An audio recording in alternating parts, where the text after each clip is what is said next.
nos dijimos a nosotros mismos, condeno mi pecado, aborrezco mi pecado, juzgo mi pecado, con base en la palabra de Dios, con base en la ley de Dios.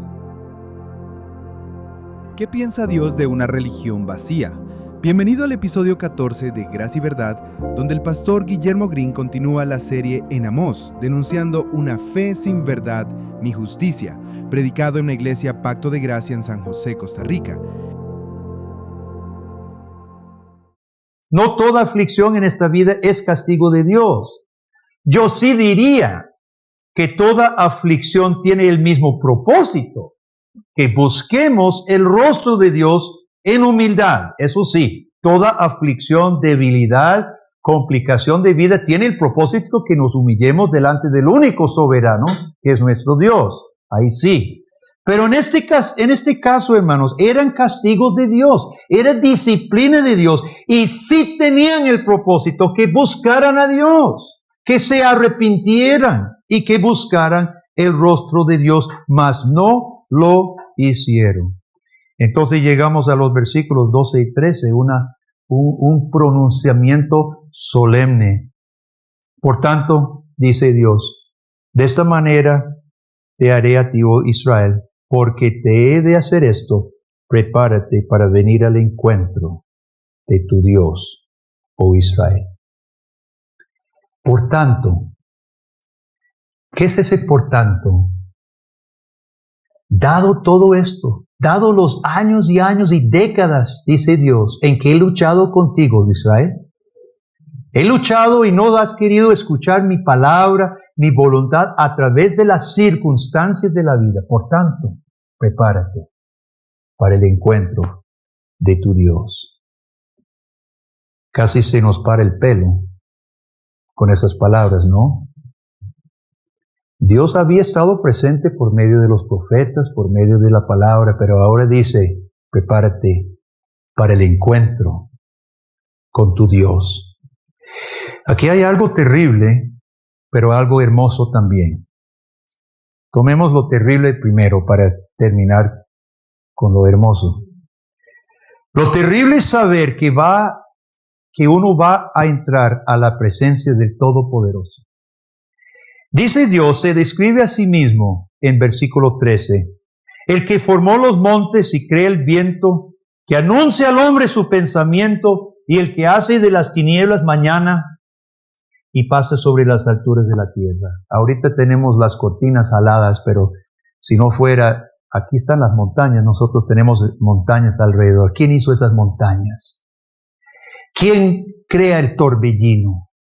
¿Quién hace amanecer cada mañana el sol? ¿Y quién pasa por las alturas del mundo? Jehová de los ejércitos es su nombre, hermano. Mire, todo ser humano tiene la evidencia del poder del Dios Todopoderoso, Jehová de los ejércitos, frente a sus ojos todos los días, cada vez que ve la creación, cada mañana que se levanta el sol, que oye el torbellino, el viento, hermano. Vivimos metidos en evidencia del poder de Dios. Vivimos sobre la tierra, que es la evidencia misma, no solo de la existencia de Dios como creador, sino del poder de Dios, porque nadie más pudo levantar esas montañas. Prepárate para el encuentro del Dios Todopoderoso. Y nosotros en el Nuevo Testamento leemos otros pasajes. ¿Cómo será ese encuentro para el impío o para todo el mundo? En Mateo 24, 29 en adelante, leemos del juicio final. Y dice Mateo, dice en palabras de Jesús, inmediatamente después de la tribulación de aquellos días, el sol se oscurecerá.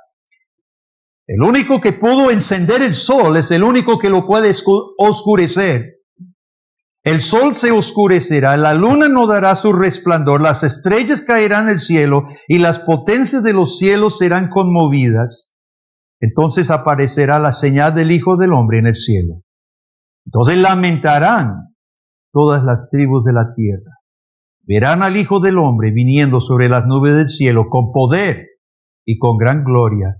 y enviará sus ángeles con gran voz de trompeta y juntarán a sus escogidos de los cuatro vientos desde un extremo del cielo hasta el otro.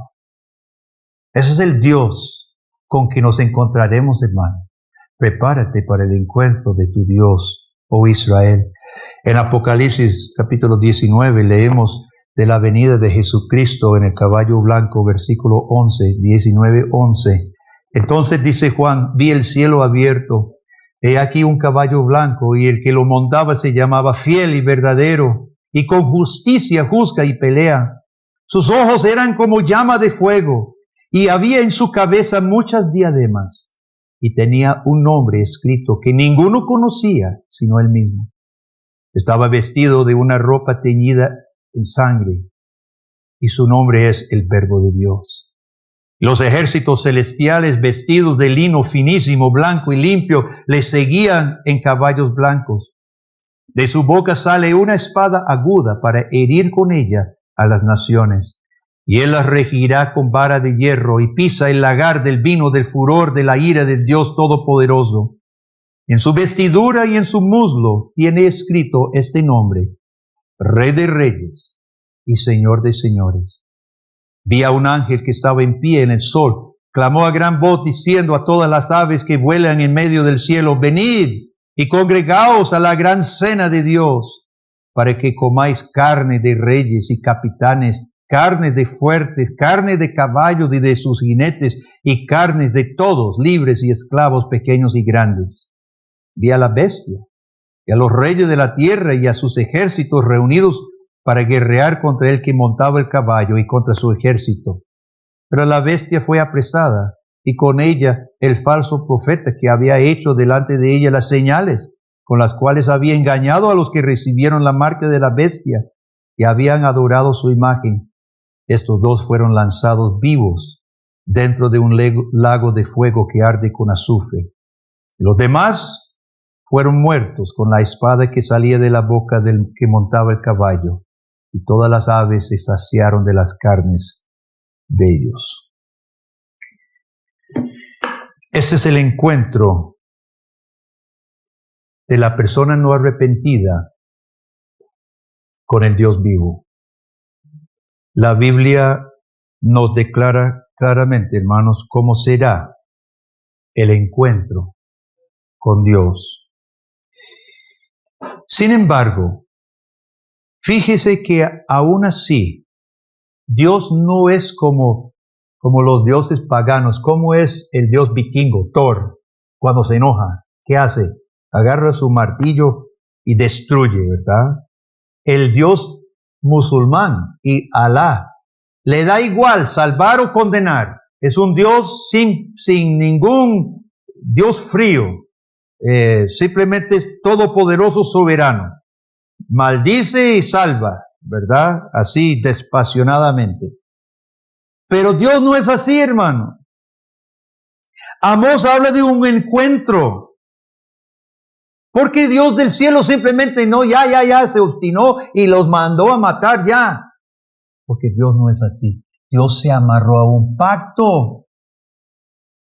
Dios se amarró a un pacto, hermano. Dios mismo se amarró a un pacto personal.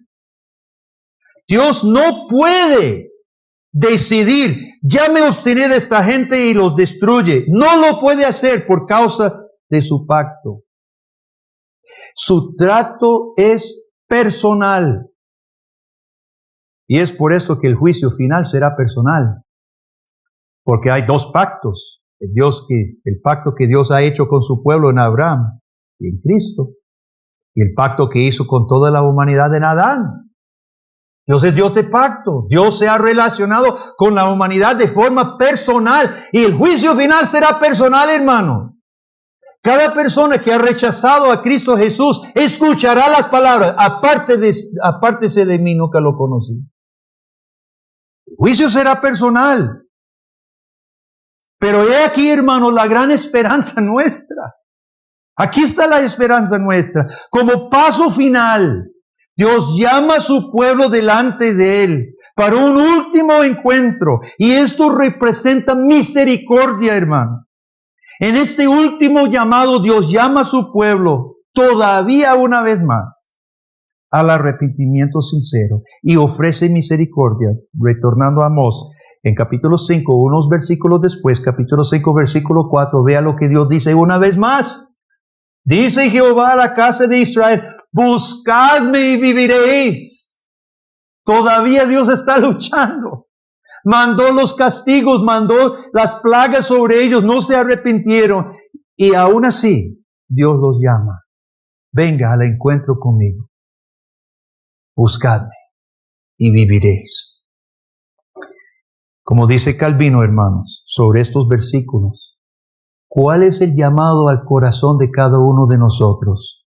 Es necesario, hermano, que nosotros nos sinceremos, y dice Calvino, que seamos jueces de nosotros mismos, que nosotros lleguemos a condenar nuestro pecado y sentir verdadera tristeza por ello. Esto es lo que debe producir el encuentro con el Dios Santo, pero el Dios de misericordia. Nuestro catecismo de Heidelberg lo dice muy claramente, resumiendo esto mismo. ¿En qué consiste la muerte del viejo hombre? ¿Qué es el verdadero arrepentimiento? Y casi haciendo eco de las mismas palabras de Calvino, dice, en que sintamos pesar de todo corazón de haber ofendido a Dios con nuestros pecados, aborreciéndolos y evitándolos. ¿Cuándo fue la última vez, hermano, que nosotros a solas, frente a la palabra de Dios en oración, nos dijimos a nosotros mismos, condeno mi pecado, aborrezco mi pecado, juzgo mi pecado, con base en la palabra de Dios, con base en la ley de Dios? Vivimos en tiempos, hermanos, donde al contrario, todos se justifican. Todos se justifican. Hay excusas para todo. Podemos señalar alguna causa fuera de nosotros por qué yo hago tales cosas. No es cierto. Eso es lo que nos enseña la sociedad, la psicología, la educación. Todo nos está diciendo, ustedes así porque otros. Pero Dios está diciendo, venga al encuentro de su Dios y sea sincero. Condénese a sí mismo, juzgue a sí mismo, arrepiéntese sinceramente. La siguiente pregunta dice, ¿qué es la vivificación del nuevo hombre? Es alegrarse de todo corazón en Dios por Cristo y desear vivir conforme a la voluntad de Dios. En eso consiste el verdadero arrepentimiento y la fe, hermano. David había dicho en Salmo 51, al corazón contrito y humillado no lo despreciará Dios. Y Jesucristo había dicho, el que a mí viene, no le echo fuera. Con nuestro país de Costa Rica, hermano, Costa Rica ha tenido conocimiento de la palabra de Dios durante mucho tiempo. Y Costa Rica está desechando el conocimiento de la palabra de Dios. Hermanos, nosotros los cristianos tenemos un deber de hacer saber a la gente las consecuencias que habrá al desechar el conocimiento del Dios verdadero. Con nuestros amigos y familiares que no conocen a Dios o no se han rendido ante el Señor, hermanos, si usted los quiere y si usted los ama, tenemos un tremendo deber de hacerles saber las consecuencias de no arrepentirse y obedecer al Señor. Pero hablemos de nosotros concluyendo. Preguntémonos, ¿nos ha hablado Dios a través de las circunstancias? Como dijimos, no toda aflicción es castigo de Dios, pero algunas aflicciones lo son. Algunas circunstancias son llamada de atención, como Dios hizo con Israel. Detuvo la lluvia, trajo orugas, langostas, etc. Algunas lo son. Entonces la pregunta para nosotros en esta mañana es esta. ¿Nos ha hablado Dios a través de alguna circunstancia? Si es así, juzguemos nuestro propio pecado. Condenemos nuestro pecado y demos la gloria a Dios por su paciencia y por su misericordia en Cristo por nosotros. Esta es una reunión santa de renovación de pacto. Aprovechemos, hermanos. Aprovechemos hoy, renovando nuestra parte del pacto con Dios. Digámosle a Dios, te amamos, te creeremos, te obedeceremos. ¿Cuántos dicen amén? Amén. Oremos. Gracias por acompañarnos en este episodio de Gracia y Verdad. Si fue de edificación, compártelo. Seguimos adelante con más enseñanzas claras y fieles a la palabra de Dios. Hasta la próxima.